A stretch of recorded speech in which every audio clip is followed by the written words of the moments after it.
योगी जी की सरकार है वो जो हार्ड कोर क्रिमिनल है उनके साथ बिल्कुल सही कर रही है, टिट फॉर टैट। बगैर साजिश को मतलब कुछ हो नहीं सकता, तो कुछ ना कुछ वो उनका राज है। इस घटना की हम पुरजोर निंदा करते हैं और ऐसे अपराधी को समाज में बिल्कुल रहने का अधिकार नहीं है।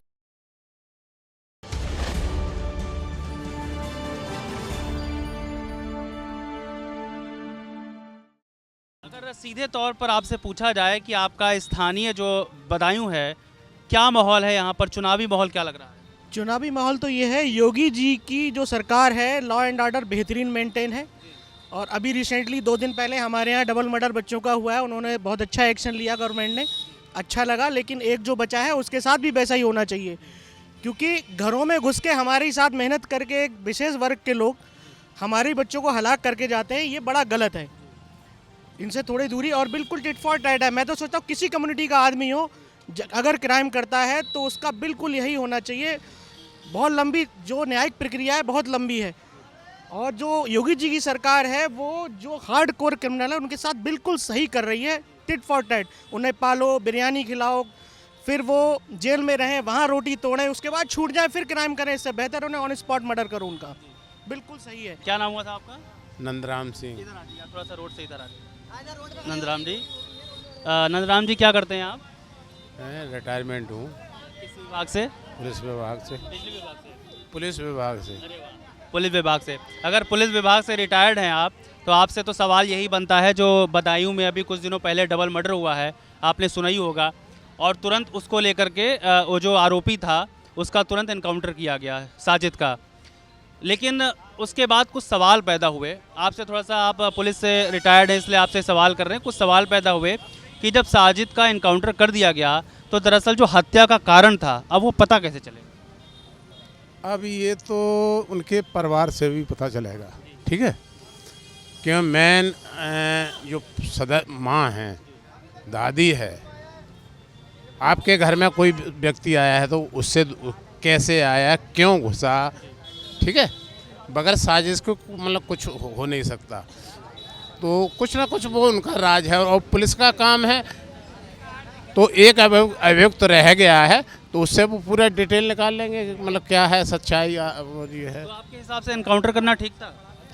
अब ठीक है, क्या बताया है। आप पुलिस में रहे हैं तो थोड़ा तो नहीं, ये प्रशासन का काम है, उनकी ड्यूटी है, उन्होंने किस तरीके से क्या क्या किया है भाई, वो भी तो अपना इस समय मौजूदा प्रशासन का अधिकारी हैं, तो उनको पावर है कि किस हिसाब से अपना करना है। तो सवाल ये है साहब कि एक जब ऐसी कोई घटना हो जाती है, तब प्रशासन पे सवाल खड़े होते हैं कि कैसे ऐसी घटना घट जाती है, जबकि सरकार दावा करती है कि हमने बड़ी सख्ती बरत रखी है और लोग डरने लगे हैं। तो ये कहीं ना कहीं डर की कमी ही है कि कोई किसी के भी घर में जा कर के ऐसे कारनामे कर रहा है।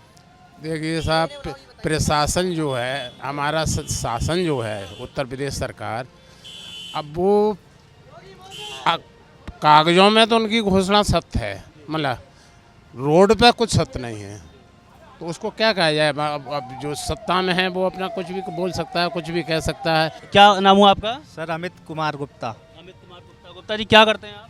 सर मैं तो अध्यापक हूँ। अध्यापक है, बहुत बढ़िया। दूसरे शिक्षक हमको मिले यहाँ पर, और शिक्षक साहब आपसे यही बस चाहिए कि आप लोगों से ज़्यादा बेहतर चीज़ों को समझते होंगे, बच्चों को पढ़ाते होंगे।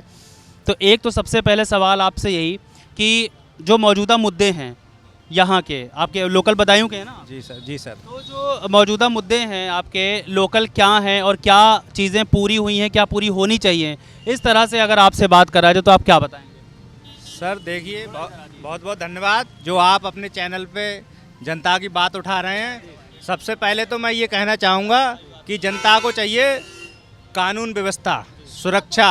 अगर इंसान सुरक्षित रहेगा, अपने आप को सुरक्षित महसूस करेगा, तो वो रात में कहीं भी आ जा सकता है। इस समय का माहौल ये चल रहा है कि वैसे मेरा गांव शहजाद नगर है, पहले हम यहाँ से अपने गांव जाने में रात में सोचते थे कि जाएं या ना जाएं, इतनी मतलब व्यवस्था अच्छी नहीं थी जब और सरकारें थीं। जब से योगी जी की सरकार आई है तब से कानून व्यवस्था का ये मुद्दा सबसे मजबूत है, और इसमें अब हम रात के 12 बजे भी अपने गांव चले जाएं तो हमें ये नहीं लगता कि हम रात में क्यों जा रहे हैं। सबसे पहली बात सर, बाकी ये मुद्दा अभी बदायूं में जो हो गया है आपको पता है, गरमाया हुआ है, ये बहुत ही निंदनीय कृत्य है। इसकी हम सब लोग मतलब पूरा देश इसकी निंदा करता है। ये मतलब घोर, ये कहना चाहिए बहुत ही दिल को दहला देने वाली घटना है। क्या भाइयों ये गलत हुआ है ना बच्चों के साथ, आप सब एक साथ इस घटना की हम पुरजोर निंदा करते हैं और ऐसे अपराधी को समाज में बिल्कुल रहने का अधिकार नहीं है।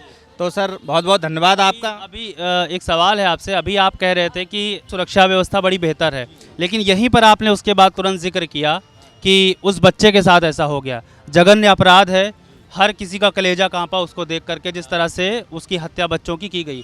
क्योंकि बड़ों से दुश्मनी हो सकती है या कोई रंजिश हो सकती है, बच्चों से किसी कोई दुश्मनी नहीं हो सकती।